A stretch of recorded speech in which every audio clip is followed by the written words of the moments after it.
имаше си име и живот.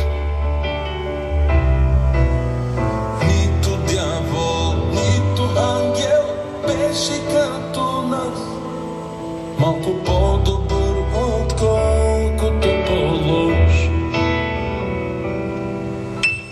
Той се смееше с нас, пиеше с нас, той живееше с нас и вместо нас.